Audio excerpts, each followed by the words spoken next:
also. It's a very I've already said in the very beginning, it's a multiple role. I don't think that I need to highlight the personal problems of these three categories of women. But at the same time, what I would like to specifically hint at, that majority of the women, be they from any category, they want to be called, if they are compulsorily required to be called for a contact program, they want to be called at a time that they can reach back home before dusk. Right. This is very important. Now, any woman coming from outstation and she knows that she cannot return back home and she has to bring an escort, or she has to have a relative in the city. If she doesn't have, then she has problems of staying, and often academic counselors are faced with these problems, and the academic counselor cannot ask people to stay in his residence or in the institution. So somehow, if the number of women students is increasing and the universities feel that at a particular center or somewhere there is a need for some working women's accommodation or some temporary transit accommodation for such women, then this is the biggest demand that comes from women. But I don't think what the academic counselor can best say is, okay, fine, in this city these are the places which are safe for the women, you can stay there. Now, that also takes us to another thing, that there are another group of learners who are learners with special needs. For example, the visually impaired students or the physically challenged students.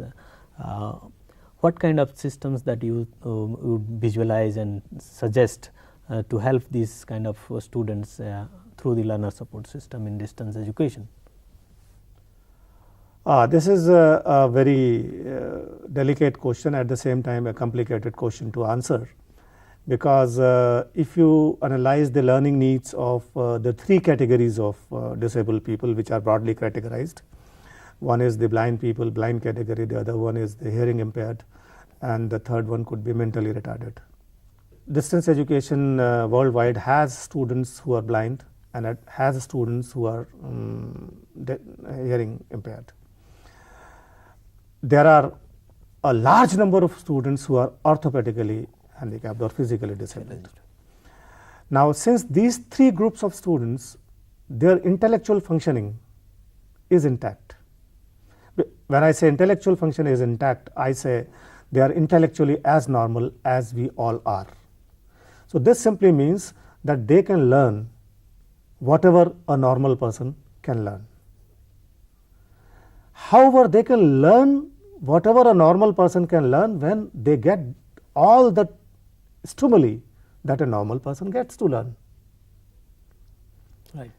Now, in the case of a visually impaired person, he doesn't get the total stimuli what a sighted person gets because of the lack of vision. For example, whatever verbal stimuli you give him, he can hear it and grasp it. If you give him something to read in print, it doesn't work. So naturally, there has to be material in braille for him. Now, in the case of a hearing impaired, he doesn't get the oral stimuli, but he gets a lot of visual stimuli. So naturally, the learning material and learning has to either come through the visual media or it has to come through the language that he understands. You can't imagine your academic counselors doing this everywhere. It's not possible.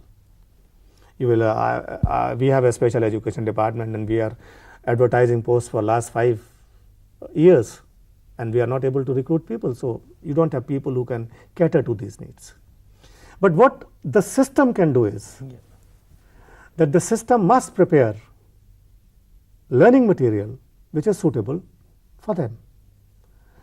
In the case of the visually impaired children, okay, fine, there are universities, and I have seen some of your material also which is in braille, but naturally every material has to be transcribed into braille.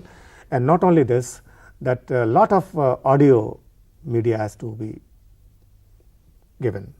All your material has to be feeded into the audio cassettes, which the students can use at their own space or at their own speed and convenience. At the study centers, they should not be asked and they should not be compelled to come to the study centers because they have a lot of mobility problems. They should all be given this to study and take home. Similarly, in the case of hearing impaired children, things have to be done into the visual media, a lot of things in visual media, everything in visual media, more of video. So whereas you need to transcribe things into audio media for the blind, you need to transcribe things in the visual media for the hearing impaired.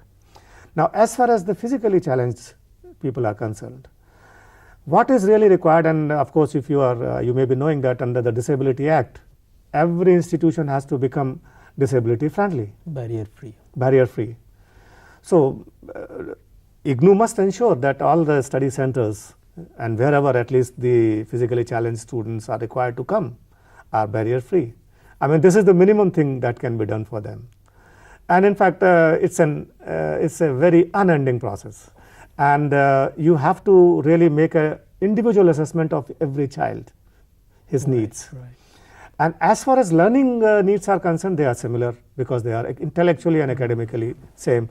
The only requirement is in terms of learning needs is the material that I have already clarified. You have touched upon various issues and qualities and the skills in the overall discussion. Please summarize some of the basic qualities and skills that the academic counselors should have and training should be given on those areas. Sure. First of all, you have to give him a personality input. He has to be a patient hearer. He shouldn't be an overreacting person, because it's the basic qualification of any counselor. Counselor can give you the best options and best suggestions only when he hears you very patiently, because when he hears you very patiently, he is able to identify where you are wrong and where you are weak and where you need what type of help. This is one. So some personality training has to be given. This is one. Then the counselor has to have certain knowledge of the psychological background. He has to have certain knowledge of the psychology and psyche of the adult and particularly the students. He is to come across various groups, and particularly in distance education, he might come across a teenager, 19, he is an undergraduate student, and he may also come across a 70-year-old semi-retired father. He has to understand the motives of all these people. So at least he has to be given a proper feedback about the motives of students coming to distance education, which of course the distance education system can feed to him. Because for example, a teacher of physics or botany or chemistry or management or education sitting in a conventional system, he really doesn't know the motives of your students. He understands the motives of his own students. So it is I think it's the role of the distance teaching systems to identify the motives of their students and give a training about the motives to those people. So this is one. Now again, it is the distance education systems who have to study and conduct researches to understand the learning needs, personal needs, psychological needs, and whatever needs of their students. And after proper identification of these needs, they have to then see what skills the counselor has to have, using those skills that he can meet these needs specifically. You can't really standardize skills because there is a large span of courses. There is a large variety of courses, but at the same time there could be certain core skills. For example, how to handle a group situation. How to, say for example, counsel one-to-one. How to counsel when it is a large group. How to meet at the same time large variety of needs. Because it may be possible for me, Sunday is fixed. I have to go to the counseling session for Sunday, and I find that there are 11 students present, all 11 students with different types of problems.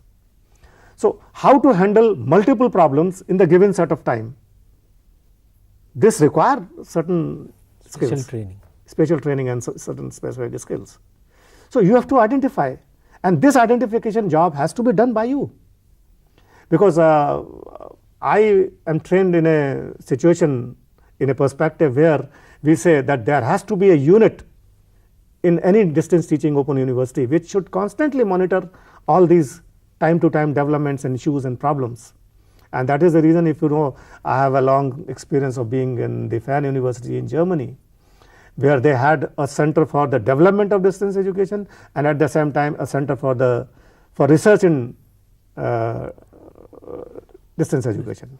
Now this center, which was exclusively a center for research in distance education, was giving a feedback of all types of information, all such types of information, and the center for development was taking into account and cognizance all these suggestions and then trying to modify the system. It's an ongoing process, and I'm given to know that you have made a very good beginning in the area of training of academic counselors. It's a very good beginning, and it should have in fact taken place, started at the very inception of the university, but better late than never, and it's an ongoing process. We have undergone through the material that is being developed. It will improve and improve day by day. These inputs can be taken in. That's what I feel at this time. Thank you very much, Professor Rathore. We are privileged to have you and listen to your views. Thank you. Thank you very much. I enjoyed it. Thank you.